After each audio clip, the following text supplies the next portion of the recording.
Welcome to this meeting of the Audit Committee.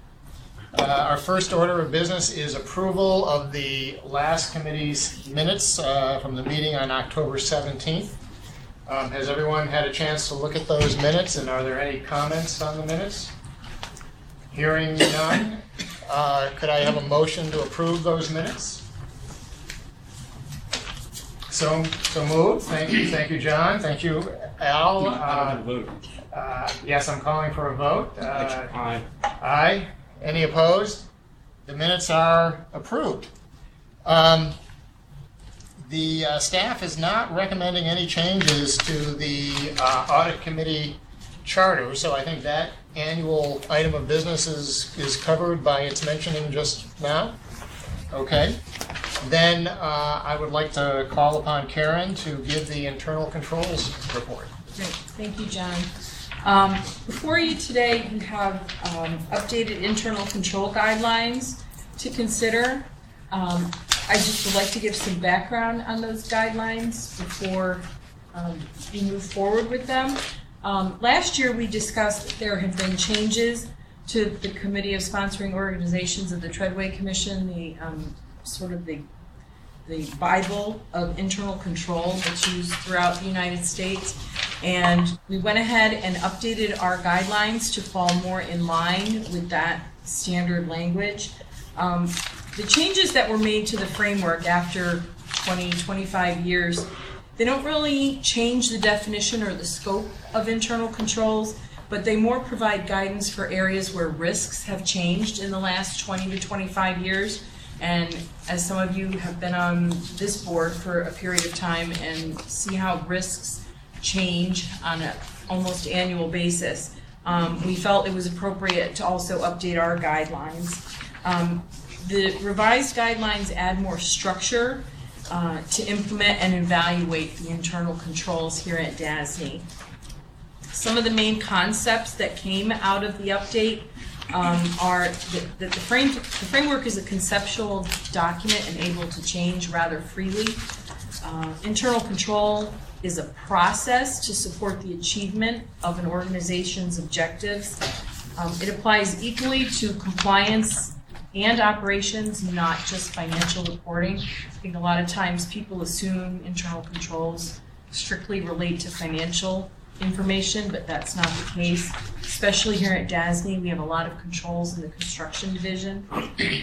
And it also to remind everyone that effective internal control is everyone's responsibility. It's not just the board's, it's not just management's, and it's not just mine. Every single person at DASNY has a responsibility for internal controls, and we try to reinforce that on a regular basis. I handed out a document that sort of illustrates the changes that we've made to the guidelines. And excuse me, the COSO cube has the 5 different elements on the front of the cube: the control environment, the risk assessment, etc. And I've described those 5 elements in the guidelines themselves. I took some of the elements and bulleted them so that we have an understanding of what our overall objectives are with regard to internal control. Does anyone have any questions on the revised guidelines? We didn't change the statutory information. The law is the law, that hasn't really changed. But we updated the guidelines to make them more in line with the new language that COSO put out for us. Just out of curiosity, and I'm not an expert in this, but this is not Bitcoin, is that does the Dormitory Authority have a Facebook page? Yes. Yeah. What internal controls and who monitors the material that's on our Facebook page for illegal harvesting, inappropriate harvesting of data that could be used for purposes that people are horrified to discover today? I don't know the answer, but we'll check. Well, I see Mr. Zuckerberg at a tie today, finally, and maybe we get some answers about what may be one of the big scandals of this decade. Check. I mean, we should be prepared, including the thought of whether we even want a Facebook page. given the sort of unbridled access it provides all sorts of interesting parties in the school. And that, to me, is an internal control matter. It is. You're absolutely correct. One of the items under control environment is the board's exercise of independent oversight. Is our annual discussion about this adequate to meet that criteria? I think that it is. I think that's the formal discussion about it, but I think every board meeting, you may not specifically be discussing internal controls, but that's a lot of what goes on. A lot of internal controls are built into our processes, and so when the other individuals are reporting to you on a regular basis, they're incorporating those controls into their presentation. For example, Steve has a lot of controls around his construction division reports. Portia has a tremendous amount of controls built into the financing process. So they're there, they exist, and although they may not be specifically stated, I think they're incorporated. And we have explicit discussions around risk, from a management perspective as well as from, the process of work perspective. And then, of course, for the last year, we have spent a significant amount of time focusing on risk. Okay, what are the risks that are explicit inside the organization? What are the risks that we're willing to embrace? What are the risks we're assigning to other parties? That's a very explicit engagement that we are undertaking today. Karen, you don't have to answer this question now, but I'd like you to think about it. Should the board, might the board, in your view, on a regular basis, even where we're not talking about audit issues, might the board do well to raise the question with you or with Kathy or with Kimberly, whether there are control issues or control concerns or control matters, all three of those, or one of the three, that should be brought to the board's attention? I don't know the answer to that, and I don't expect that you will either, because I think it requires that you actually go through and try to decide whether what you just said is sufficient. That is, people are including control considerations in the work that they do, and they don't specifically mention those control considerations, but you know that they are looking at their control requirements. Would the board do well to ask the question occasionally, is there anything outside of specific presentations that we've seen? We use Steve as an example, and you're right, and certainly Portia. Would we do well simply to raise the question? Or do you believe essentially that the question need not be raised because it is raised in the conclusions that are reached about the various sections of the DASNY? It's not. I'm not asking you now. Okay. Just something to think about. And I hadn't thought about it until you said what you said. Okay. Thank you.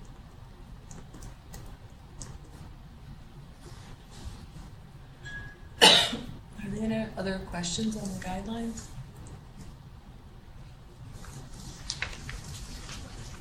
Did you put this graphic together? No. Oh, this is No, I impressive. borrowed this. This is on the COSA website. Okay, all right. So I don't want to say a naughty word, but I borrowed it. Opposed to the more limited. Yeah.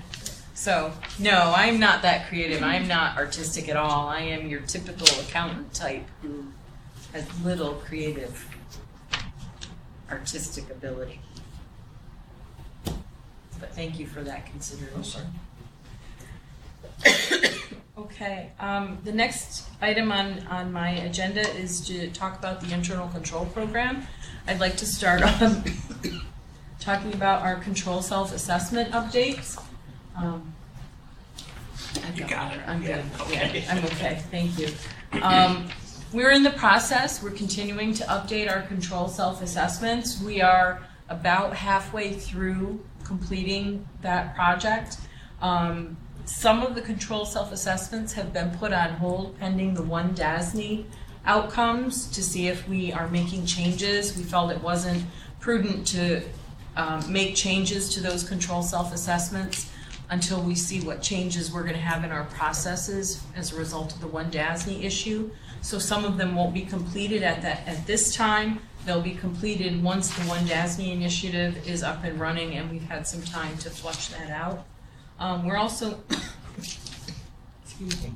We're also looking at combining some of the smaller control self-assessments. There were a few that we looked at a specific targeted area because we had concerns, but now we're stepping back and we're thinking it may be more effective and efficient to combine a couple. There's not a lot, and they're mostly in the construction division.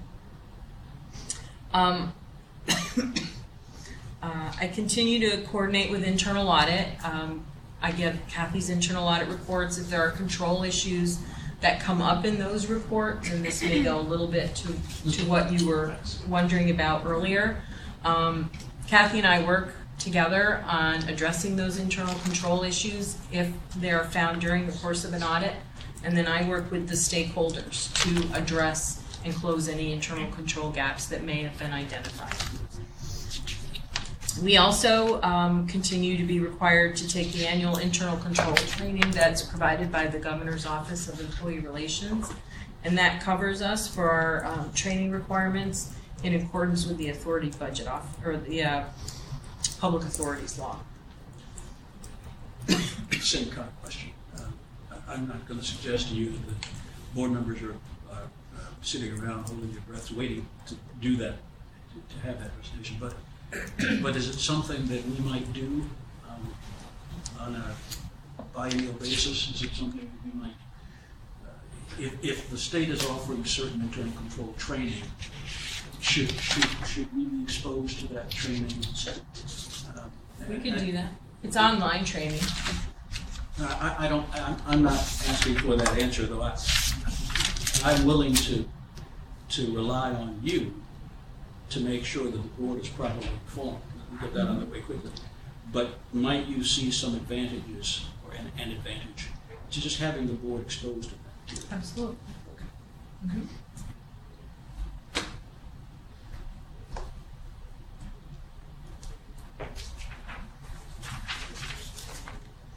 And as part of that, I'd also like to mention that on a quarterly basis, more or less, we have an internal control steering committee meeting, and that is made up of the managing directors, the president, the vice president, the director of internal audit, myself. I think that's it. And we get together and we discuss internal control issues. I keep management up to date on the control self-assessment process and what progress we're making, where we may have some gaps. So that's going on a regular basis too. Okay, thank you. It's good to know. You're welcome. And that's the forum that we, not only here, but that's the forum in which new areas of investigation for us to coverage are evaluated, such as social media, whether there needed to be a control assessment in that area or other areas that present new risks to our organization. Are there any questions on the internal control program? Okay. I'll move on to the internal control assessment process. As a requirement of the Public Authorities Law, we do have to provide internal control certification to the authority's budget office. That's due within 90 days after our fiscal year end. So that is part of the annual reporting package that we provide to the authority's budget office in June. The annual internal control certification is signed by Gerard, and we continue to use the Division of the Budget's form because the authority's budget office has not put out their own form. So we feel it's prudent to continue to use the form that the Division of the Budget provides. Just at the end of last week, the Division of the Budget put out the form for fiscal year 17-18. It appears that they're streamlining that form. I haven't had a chance to review it in depth yet. It does not appear that there are significant or substantial changes to that form. So I anticipate continuing what we've been doing for the last several years, just to get our control program documented and provided to the authority's budget office. If there should be significant changes, which I do not anticipate, I will let the committee know. There is also next month, New York State Internal Control Association is having their annual conference, and one of the sessions at that conference next month is on the annual internal control certification. So I am planning to attend that session, just to find out if there are any changes that we should be aware of. And we have a little bit of time before the certification would be due if I needed to make any changes. And to support Gerard's certification that he signs, we continue to ask management to sign their own certifications. I anticipate about the same number of management employees signing this year that signed last year. I'm in the process of updating those certifications. We've had some minor changes. We have some new staff that will be signing for the first time. I don't anticipate a lot of changes in the language this year to the certifications. But as I go through that process, I'm working with each of the managing directors and their staffs to make sure that the certifications are tailored to each individual employee and their duties and responsibilities. So, does anyone have any questions on the control assessment process? Is there also a report that has to be made to the controller's office about our internal control? No. No, we submit to the authority's budget office. We're not required to submit anything to the comptroller. We used to have to send our internal control certification to the Division of the Budget, but when the Public Authorities Law was put in place, that reporting requirement changed from DOB to the ABO.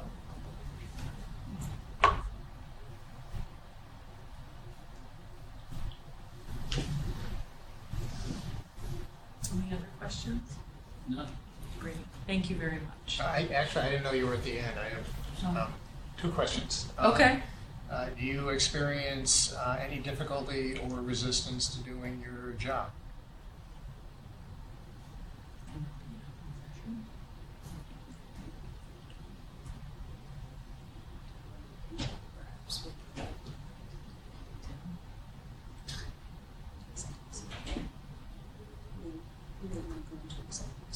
Okay. Okay. What can we say? Nothing? Yeah, why don't we save that? Yeah, we'll save For, that. and your second question? We'll do that in Okay. the same way. Thank you. Kathy? Yeah, John, you do need to make, to decide whether or not the committee wants to present her internal control amendments to the board tomorrow. So you should. My revised I'm having a guidelines. little bit, folks, I'm having a bit of trouble hearing here. If you can speak up a little bit. As a point of order, the committee needs to document whether it wants to refer the guidelines to the board for adoption as presented by Karen. Do we normally do that? Yes. Okay, well then I will call for a motion to approve recommending the internal controls guidelines to the board tomorrow. Paul, did you hear that? Yep, I did, thank you. Paul, do you need me to get closer to the camera?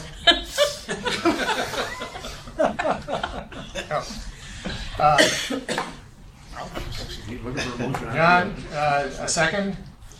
Paul? Paul, thank you. All in favor? Aye. Aye. Any opposed? Thank you. We will make that I will make that recommendation tomorrow. Thank you. Okay, thank you. Kathy, All the right. internal audit. I'd first like to go through the strategic plan document that I provided to all of you. The purpose of this document is really to share with you our engagement approach and some critical elements that we need to be successful in delivering our services. So if you can please turn to page 3. This document is basically the same structure as I've gone through with you last year. It probably looks pretty familiar, so I will go through it relatively quickly. On page 3, we highlight our purpose, vision, and mission, and this has been updated to reflect the current language in our charter. Here we're acknowledging being a business partner and a trusted advisor in trying to help the organization achieve their objectives. You can please turn to page 4. Page 4 goes through our key stakeholders and our 3 critical success factors that we need in order to achieve our vision and mission of having the right position in the company and being supportive, having our processes align with our business needs, and having the right people or the competencies and skill sets on our team. Please turn to page 5. Page 5 exhibits our team, and it shows that we continue to outsource our technology audit needs. Page 6 through 8 goes through our universe. And page 6 specifically illustrates the framework we use to create our audit plan and how it's related to DASNY's mission and business objectives. On the bottom half of this page, the 3 business objectives of growth, efficiencies, and risk management is highlighted. And then it also goes into how we have threats to those objectives, and these threats are at DASNY, but also across other organizations. They're common threats to many organizations. The process risk measurements are specific to how we create our audit plan and how these are all interrelated. So in order to advance our business objectives, we need to keep in mind those process risk measurements and how they're impacted. So the intent of this page is really to show you how we're aligning internal audit to help support the success of DASNY's business objectives. You can please turn to page 7. On occasion, we get asked, what do we do and how do we add value? So I thought I'd insert some bullets here about that. The services we provide are really categorized into 2 buckets of assurance and consulting, and the majority of what we do is assurance-based, where we're providing an objective assessment of evidence and forming an opinion or a conclusion on that assessment. And with assurance, internal audit is really defining the scope of work, whereas in consulting services, the requesting customer and internal audit are agreeing upon the nature and scope of the services, and it's more advisory in nature. So this document provides some bullets on what we do and how we do it, and how we add value really depends upon our customers' primary objectives. So the takeaway from this slide is really that we provide a variety of services, recognizing that we have to address a number of different objectives to add value to our different customers. So this is challenging, having multiple objectives, and it's why it's so important to have those correct competencies and skill sets on our team. Please turn to page 8. Page 8 outlines our core services.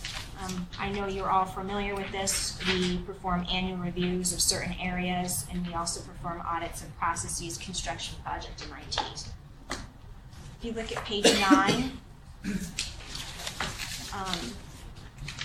in addition to those core services, we do have a bunch of supporting functions that we do throughout the year. And last year I provided more of a comprehensive list of what those functions were and how they relate to the critical success factors.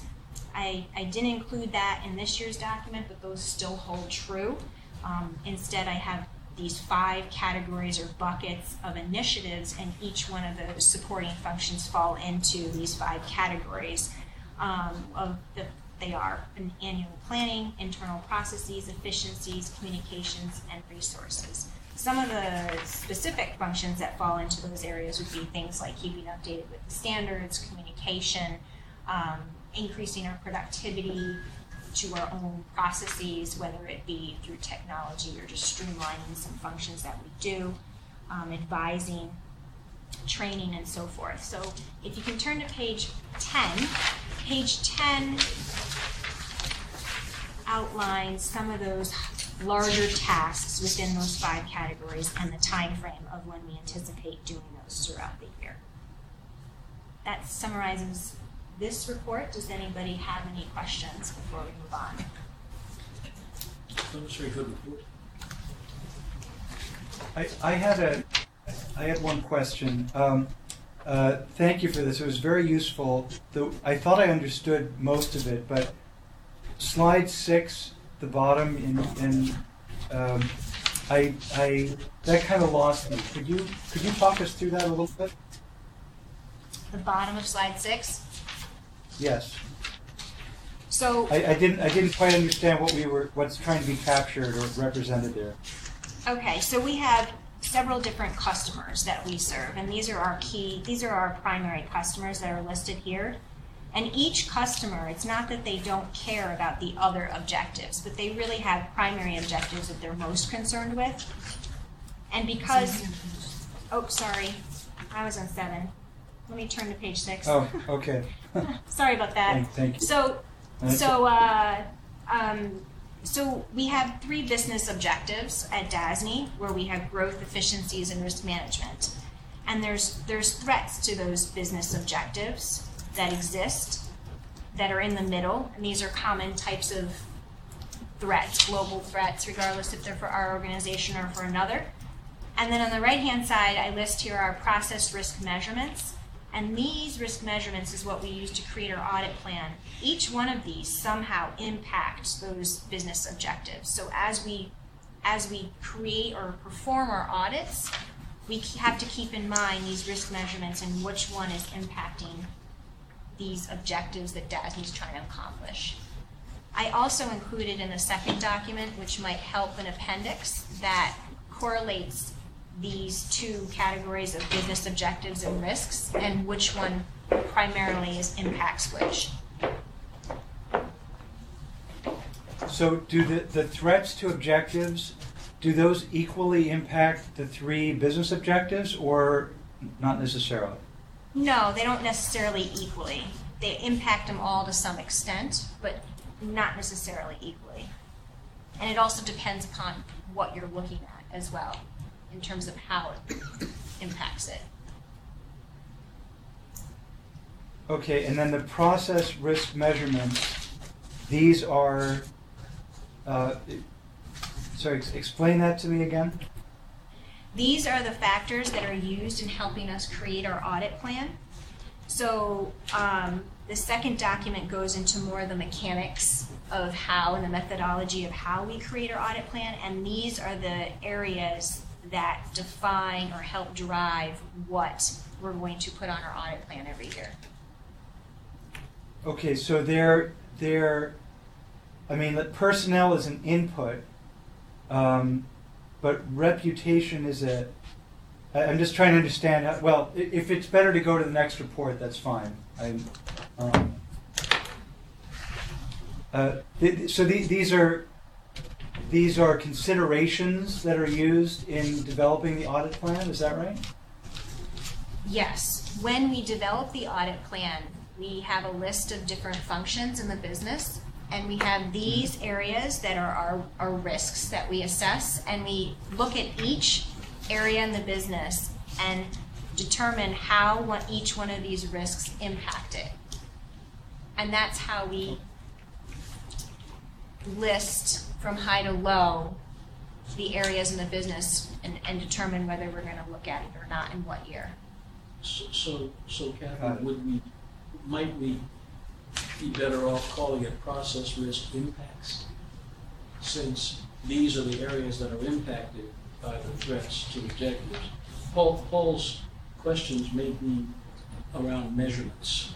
He may be thinking, you're thinking we have to measure the impact of these threats, but these are not the measurements themselves. You go to these areas to do the measurements, but I'm not saying this well. I think I understand what you're saying. Yeah. So if we called it process risk impact, then you go to personnel to see what the process risk impact is, same for reputation, same for fraud. Risk factors. Okay. Yeah. All right. Does that help, Paul? Yeah, I think, yeah.